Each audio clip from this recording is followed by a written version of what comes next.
Welcome to another amazing episode of the Win and Play podcast. I am your host, Sean Gary, author, national youth speaker, all that good stuff, whatever. But I have an amazing guest with us today, and I can't wait to get into all of what this woman has done, what she's doing for young people, for youth. You guys are in for a treat. But before we even get there to introduce our amazing guest, you guys that are watching know this is for principals, teachers, parents, those that are working with youth in any capacity, any youth advocate, so that you guys can get some win and plays, some tips, some tricks, some things that work to help you better serve young people. And the first thing that we do on the Win and Play podcast, every single episode, is we celebrate with a ring, because when you're playing sports and you have the win and play helps you to win the game, hopefully win the championship where you can get a ring. So every guest gets to choose a ring, and we eat our ring pop on the episode. So you get to choose first, whichever one you want. I think this one is a repeat. I think I'm gonna pick. Oh no, that's not. Oh, you It's a repeat of that one. But blue is my favorite color. So Blue is your favorite color? Yes. You said watermelon. I'm gonna take that watermelon. Let's see, sour lemonade, sour raspberry. That one probably a good one too. All right.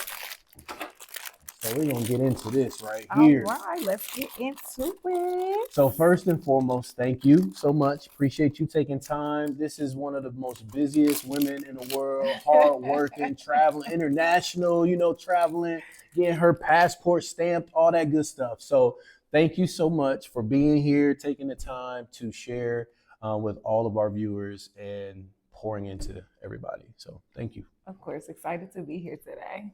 Awesome. Okay. So, well, before we even get started, go ahead, introduce yourself to the people. Introduce yourself. He couldn't wait to get one. He was like, that's what they was doing. I'm grabbing me one of these. If you heard, there was definitely a ring pop that just got snatched up on the sneak. It's all good. It's all good. All right. So introduce yourself to the people. Let them know who you are. And we'll get to later all of what you want to share as far as business and things like that. But however you want to introduce yourself, if you ran into somebody on the street, how would you introduce yourself to them? Well, if I ran into someone on the street, I would just say I'm Chenelle. But now you got to put the DR on there. You got to put the DR on there. Got to. Well, I am Dr. Chenelle Price. I'm the founder of Limbright Education. I'm also an educator, a pastor, an author, international speaker, life coach, inspirationalist. Let's go. And the boy mom of my son, AJ, who is 7 years old. Shout out to AJ. Right. Shout out to AJ. So if you were wondering who might have snagged that ring cup just now, if you were wondering. Okay. No, it's all good. You can have it if you want to. You can have it. Did you get one? Oh, you just touched him. He said, I'm here. Don't forget me. Don't forget me. I'm here. Go ahead. You can get you one. Okay. So go ahead and tell us. The first thing I like to ask people is when you first started working with students, because you pour into youth, but you don't just pour into youth. But when it comes to youth, what was the first moment that you said, you know what? Either I love what I'm doing because you were doing it, or you saw something and was like, I want to work with youth. I want to do something like that. So I have always had a passion for young people, even when I was a young person. I was the child who would go and help out at summer school. I had nothing else to do during the summer but to go to school and help with other kids in summer school. Oh my goodness. I was that person. Okay. So then I got older. Initially, I wanted to be a child psychologist. Graduated from Hughes High School. Hughes. And I went into teaching and technology, did this whole presentation on education and said at the end, but I want to be a psychologist. So what was the presentation on? It was like it was education. Our life after high school presentation. So we were supposed to talk about our goals, what we wanted to go to school for, things like that. Okay. And so even though I was in the teaching and technology program, I wanted to be a psychologist and started out in psychology, But young person look for a job. I ended up working at a child care center. Okay. And at that time, because I have lots of siblings, been around lots of cousins, the only thing I knew how to do was change a diaper, but I just knew that I liked kids. Yeah. And I went to an educators conference one day, Mm-hmm. and that's when the light bulb came on that said, I have such a passion for children and I want to make an impact. And so I furthered my education and when I got my bachelor's in early childhood, and it just took off from there. Nice. So when you got your bachelor, where did you go to get your bachelor's? I went to Union Institute and University, which is also where I got my doctorate from. Oh, okay. Nice. Where are they located? Where's that? Well, there was a location here in Cincinnati, one in Miami, and I believe one in LA. Okay, nice. So, how was that like going through the program and thinking about youth? Like, how was that? What was that process? Well, my program was primarily online, so I was able to get the experiences through work. Okay. It was really helpful to be able to have the hands-on experience as I was taking my courses. So when I was learning about children with challenging behaviors, I was able to get the experience through my job. When I was learning about early childhood development, I was able to get that experience as I was working. And so it furthered my passion for education. And while it was neat to be working in early childhood, like infants, toddlers, preschoolers, I then began to wonder what it would be like to work in elementary. Okay. So you just kind of worked your way up a little bit, like was with the little ones. It was like, I wonder what it would be like. So when did you start working with elementary? So after I got my bachelor's degree, I was a preschool teacher for a while, and then decided that I wanted to go get my master's. So I went to Mount St. Joe for a while and had to do my student teaching at Kilgore Elementary. And I absolutely loved, I think, what grade was I? First grade. I was in first grade. Nice. And I absolutely loved it. And I loved it so much that I finally decided that I wanted to become an elementary school educator. Okay. And then I was offered a job. Oh, there you go. That works. And it was at another school. And so I did leave the student teaching. Kilgore? No, it wasn't at Kilgore. It was another school that called me, and I was so excited because this is my first job, as a classroom teacher. And of course, I was nervous. I was hyped, but I was nervous at the same time. And so I went and I took the job and transferred school. So I ended up at Liberty University. Completing my master's. Liberty, let's go. Yeah. Alma mater. Yeah. And it was an exciting experience, but at the same time, I was so nervous. And I remember on my second day calling my sister like, I think I'm about to quit. Like, I don't know if I can do this. I don't know. Was it what about it made you feel like, I don't know if I can do this? Like, well, for one, I think that, and I really feel that school programs should better prepare educators for what the actual experience in the classroom is like. I think that when we have our student teaching experiences, they typically pick the schools with not as many challenging behaviors, that are in locations, where everything's kind of smooth. Yes, everything is smooth. And so going into this classroom for the first time, it was nothing like my student teaching experience at all. Wow. But I learned a lot, and it prepared me for the years to come and building relationships with families, building relationships with children, how to serve Black and brown children. So here I am. This is my 8th year of teaching, 16th year in education, and I've learned and gathered so much. Yeah. That's what's up. That's dope. So obviously you've taught for a long time. When you look back, what grades all have you taught? Has it been only in elementary or? It's been kindergarten and first. Those are my passions. Okay. That's what's up. That's the place to be, wherever that passion is, especially working with kids, because you can get burnt out quick, and if you're not dealing with, an age or a group or anything in life where your passion is, when that burn comes, it's like, I'm done. What am I doing this for? I'm up out of here. Forget this, man. For sure. Okay, so first and kindergarten, which ones do you prefer? I'm always torn when I'm Really? asked that question. I love both so much. Yeah. I love kindergarten because you build the foundation. Mm-hmm.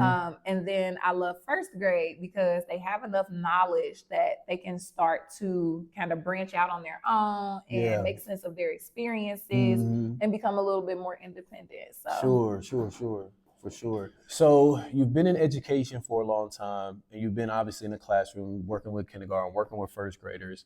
Now tell us a little bit more about what you do outside of school, outside like your speaking and things like that. When did you decide like I want to start speaking? I want to do some other things.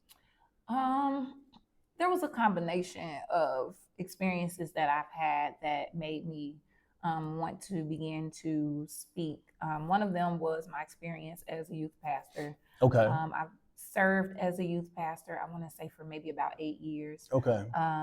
And Nice. over that time, I've met children from all over Cincinnati who were a part of my youth ministry, Mm-hmm. just hearing their experiences in school, of course, their experiences at home, partnering with their families and hearing some of their struggles as they were trying to work with their children. Yeah. And then being in the classroom and building relationships with families. Right. And then for almost 3 years, I was a director at an early learning center. And so I was in administration. Okay. And so working very closely with families and just hearing some of their struggles and some of the questions they would ask and some of the supports they would need for children that weren't even in my program that they had. Okay. And so I realized over that time that many of the children that we teach and serve are hurting. Mm-hmm. They need someone to speak life into them. They need someone to inspire them. And so I'm like, if I can do that in ministry, I can also do that in the marketplace, which is why I wanted to go to different schools and do youth empowerment. So I've been to a number of different schools and been able to talk to the young girls. I've been to other schools.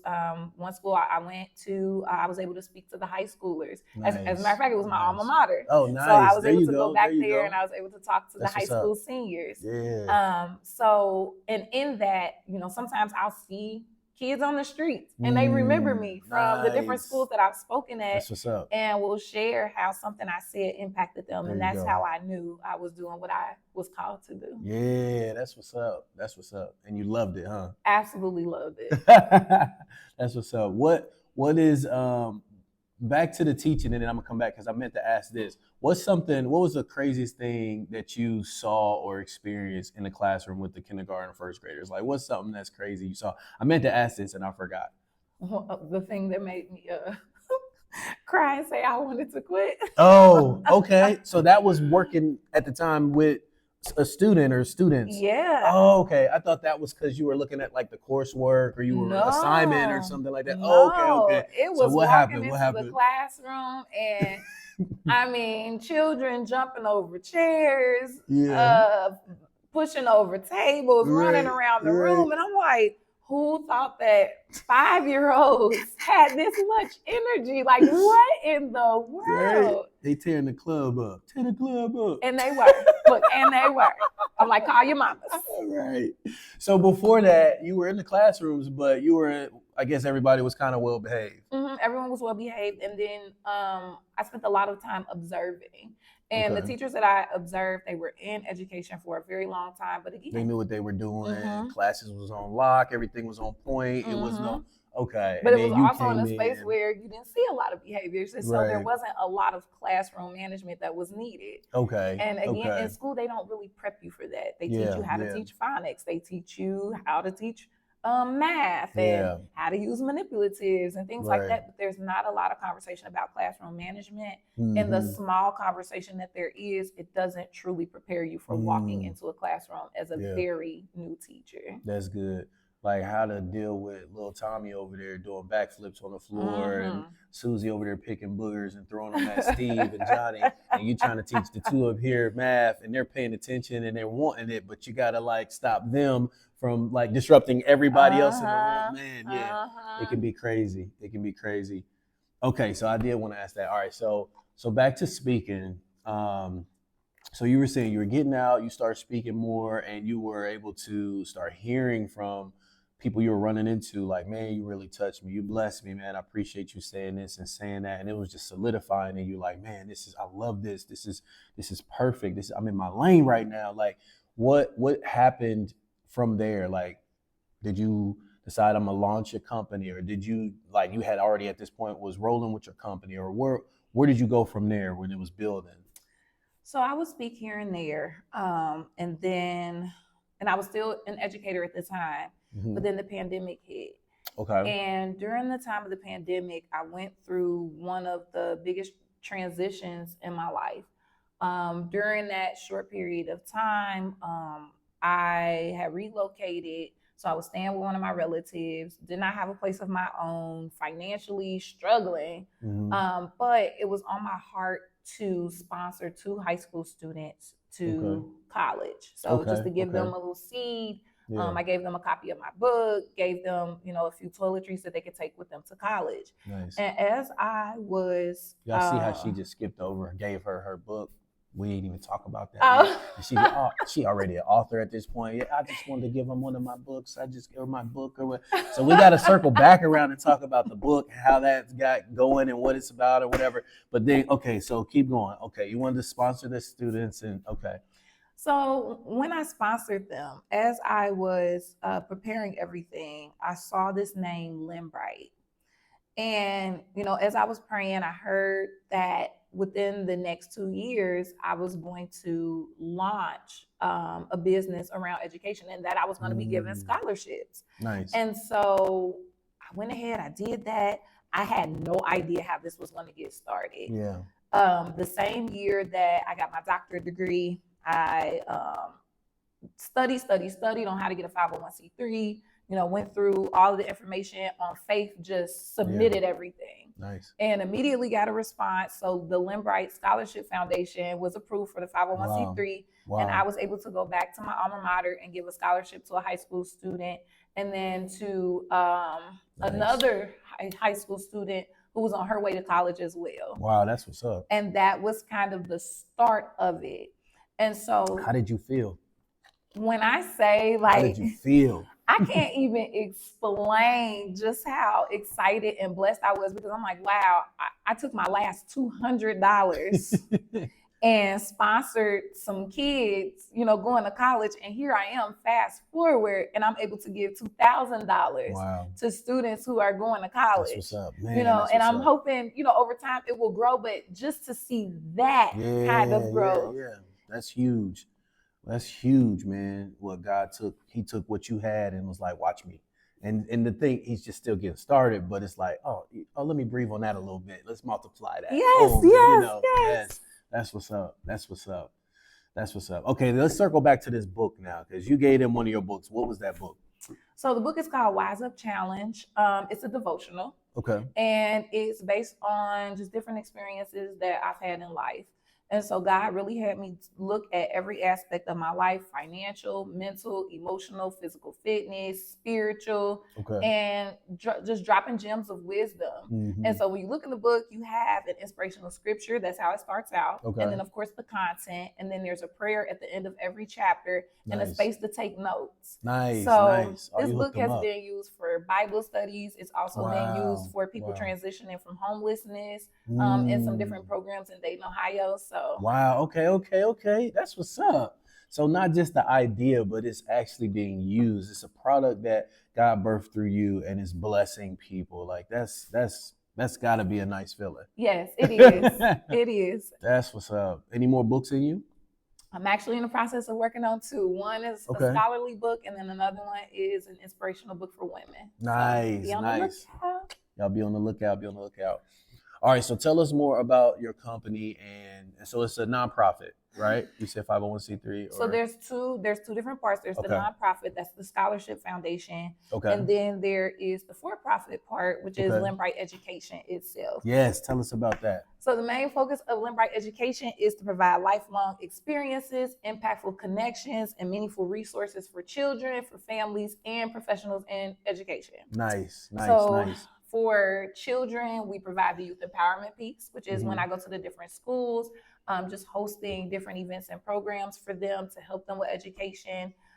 We also, on our website, have a list of resources for families. So if they need minority or Black and brown tutors. Write this down, y'all. Yes, write this down. So if you're looking for a tutor for your child, if you're looking for a mental health professional for your child, because sometimes, for people of color, we feel like we can relate to people who look like us. And Right, so this is right, where you can right. find those resources for That's after good. school or mentoring programs. You can find all of this there. So Nice. it's meant to be a connection for families. Okay. There's also some sight words for you to use at home with your children on there. Wow, wow. So just creating those resources, and then also offering professional development to educators. And so you'll see me a lot of That's times dope. at educational conferences, hosting sessions to help educators professionally. Nice. That's what's up. Man, that's a lot of resources that you have made available for everybody, and that everybody that's watching, that's saying, "Oh, wait, where did they say? Where did they say?" We didn't say yet. So you were listening. Now you're paying attention, and you're like, "Wait, okay, now I'm ready to go to the site." So what is the website for them? And of course, you could have just scrolled and clicked it in the notes, but in the bio. But go ahead and give them that website so they can go ahead and visit. So the website is www.landbrighteducation.com. This is where you will go to find all of the resources that I listed, any upcoming professional development opportunities for educators, to learn more about me, to learn more about the Scholarship Foundation. And once those books launch, you'll find those there as well. Yes, yes, yes, yes. Now, are you on different platforms, social media platforms? I am on all social media platforms: Facebook, Instagram, TikTok, Let's go. Let's LinkedIn. You go. can find me. Now tell them, where can they find you on those platforms?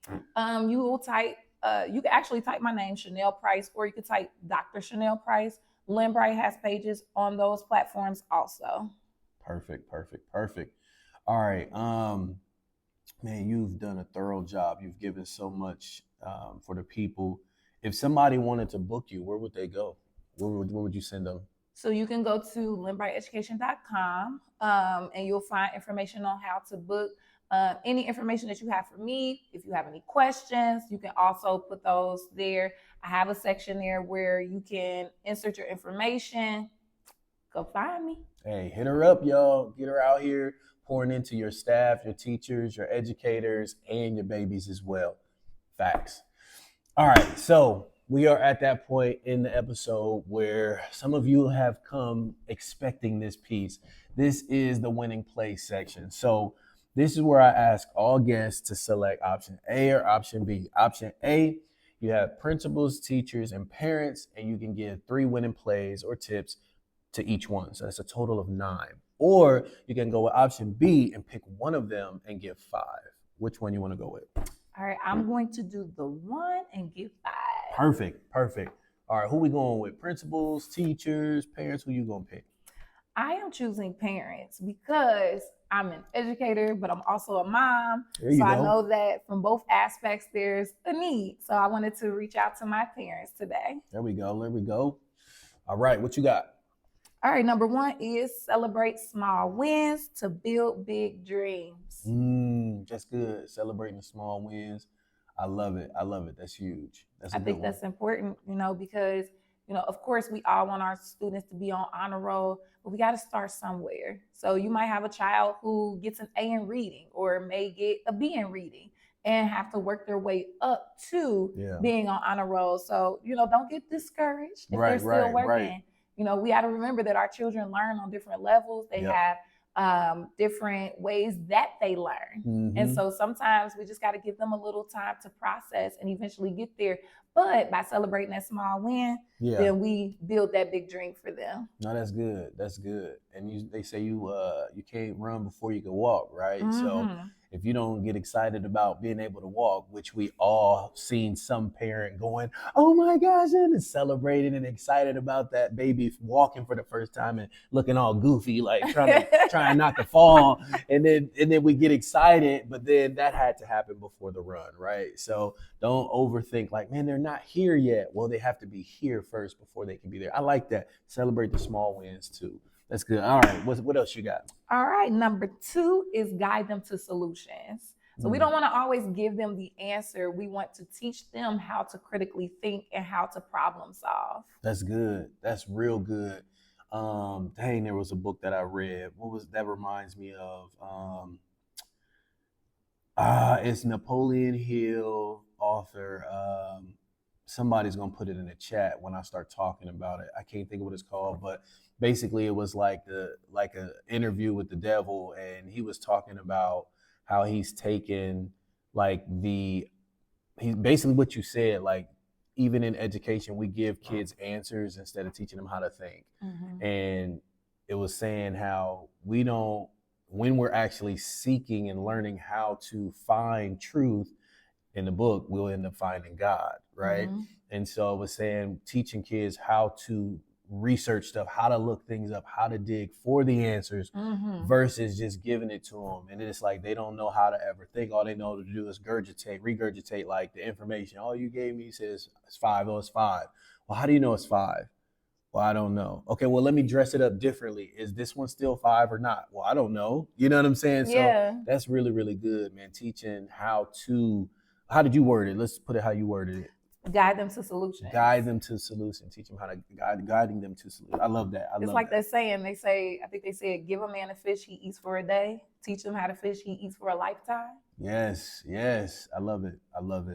That's good. Yeah. All right. What's number 3? All right. Number 3 is fuel your child's passion. Whatever they are passionate about, fuel that, encourage them. And sometimes what they're passionate about can be connected to what they're learning or how they learn.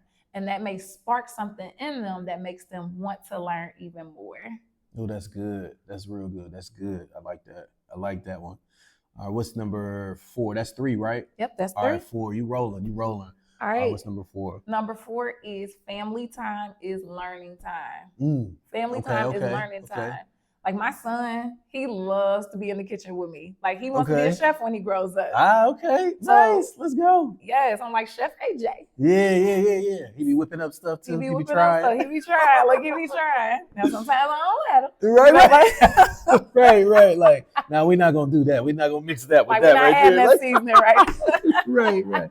Nah, son, that don't go like that. But I take advantage of those kinds of experiences to teach him. So we talk about temperature. Or if we're in the car, he's not allowed to have his tablet out because I'm teaching him social studies. I'm teaching him how to read street signs and how to find directions and things like that. Good. So any opportunity we have to spend time with family, we can always turn it into some type of learning experience. Man, that's good. That's huge. You know how many parents are mad at you right now? Like, look, I don't count those Cheerios during breakfast. Look, right. That's funny.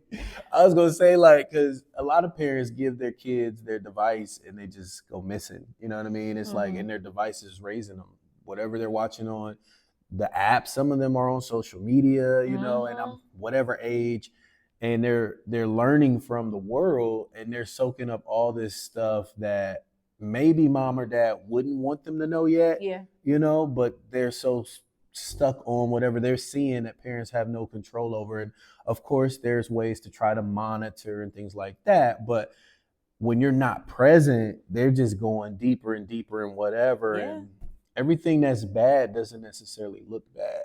So they can have all kind of stuff that they're soaking up and absorbing that's not good. So that's good. Spending time with the family, but making it educational. I like that. Yes. Like that. Put them tablets down. Right. All right. So at this moment, before we get number 5, right? We got one more, right? We got one more. Before we get number 5, I want you to go ahead and like and subscribe. Send this to your friends. Send this to some educators. Send this to somebody you know who needs to get her book. Make sure you go on the website, support her, grab this book, grab something on the website. It's on Amazon and Barnes & Noble too. There you go. So look, support, guys. Like this thing, share this thing, pass it to somebody so they can get this information as well. All right, thank you. All right, so number 5. All right, number 5 is model the moves. Break that one down. Moves. And so what we want our children to do, we have to model. You know, a lot of times you'll find that there are people that say, do as I say, not as I do. Right. But children are young and they're impressionable. They need a model. We're now competing with the media. We're now competing with their peers. We're now competing with with everything around us. Yeah. And so if we want them to go on this path that is going to be successful, we have to model those. We don't just want to model in a way where we present ourselves a certain way, but we're not intentional about our own success. So if we're intentional about our own success, then they get to watch us move forward in a way that shows them this is what success looks like. My mom is doing it. My dad is doing it. My auntie is doing it. And so then they're able to be successful too. Are your students lacking confidence? How's their decision making in the school? What about their effort in the classroom? Are they giving it all that they really, really have? Well, these are things that as a national youth speaker and author, I address in school buildings. If you are dealing with any of these issues and you would like to have a fun, exciting, full of energy presentation, assembly, don't hesitate to reach out. My website is SeanGary.com. How they think about their next choices will be different. Go ahead and book a discovery call with me, which we simply have a conversation about what their challenges are, what their needs are, and then I can share with you what I would say, do, what talks that I have that address those areas, and also what an assembly would look like. And yes, I'm pretty much there the whole day. All right, thanks a lot. Now back to the episode. For example, when I was in school and I was getting my PhD, my son, I would tell him, hey, mom has homework. And so he would sit down with his homework with me and we would be doing homework together. And so I was modeling that intention to be successful so that he knew, look, if I can do it, you can do it too. Yeah, that's good. That's good right there, man. It's crazy too, because you're not just talking about, but you're giving examples of the positive and good models. But we have so many students that are seeing the negative models and bad models, and they're mimicking these things. And it's not just parents at home that are making these decisions, call them bad or terrible or whatever, but making those decisions, but also the media and TV and movies.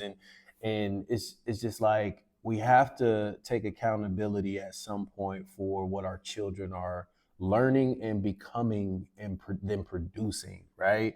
So I love that, being able to model it, not do as I say, not as I do, but do as I do. And what I say. Do as I do. I love that. As I say. I love that. It could be a shirt. Do as I do.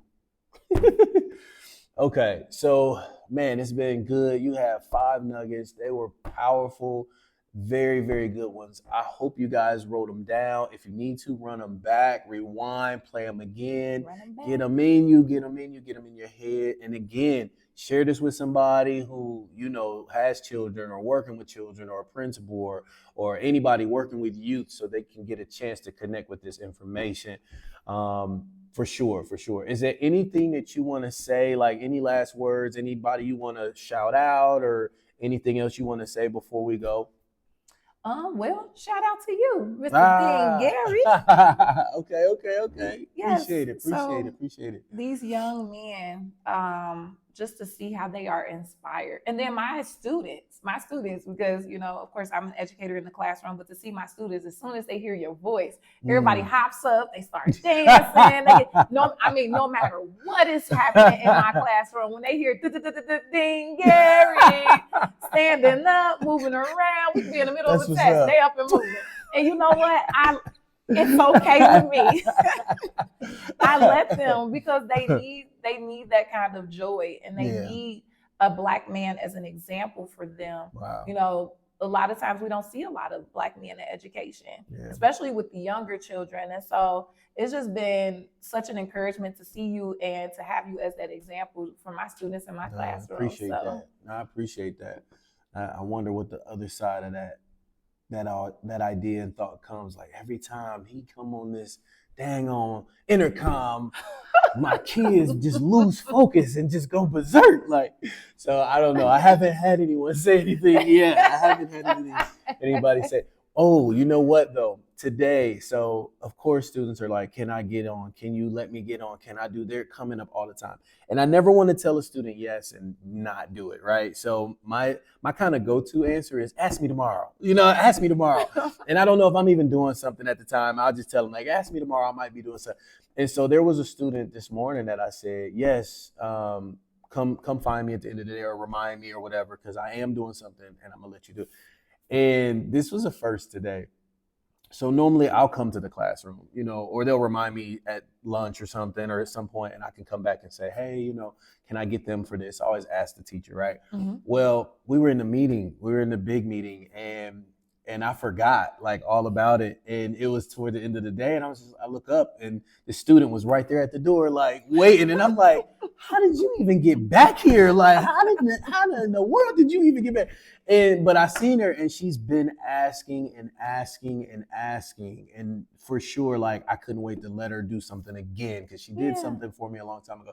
And so I seen her, and I was just like, right on time. I was like, let's get you together, right? And so we did our announcement. It was great. And then I asked her afterwards. I said, I'm thinking now, like, wait, hold up. She just popped up, right? So I'm like, how did you get here? Like, what did you say to your And she was honest. She said, well, I asked to use the bathroom. And I said, oh my gosh, you asked to use the So now I'm thinking like, oh man, let me walk you back to class because they about to be so upset with you, And she like, nah, but they gonna be jealous because I was on there and stuff. And I'm like, no, your teacher is gonna be upset. Right. Sure, that's all we have, man. Thank you again for being on. I appreciate it. Absolutely. I appreciate it. And for those that are watching and just don't know, I'm gonna go ahead and just drop this little. What would I call this? I'm gonna call this I don't even know what I'm gonna call it. I'm just gonna say, I put it like this. Stay tuned. I put it like this. Stay tuned, because you just might happen to see us working together on something with some youth. So you just might happen to see. So stay tuned. Get ready. And be prepared, because we coming with something. We got something up the sleeve. Look, we coming with something. It's coming. So be ready. All right. So that's all I got, man. Thank you so much. Anything last words before we go? Nothing. Just you all, keep pushing, keep trying to reach success. Parents, you have advocates out here who are here to support you. Again, I'm one of those advocates, so just keep pushing. Connect. You got the site. Give them the site one more time. It's limbrighteducation.com. There we go. All right. It's your boy, Sean Gary, and we out. Peace.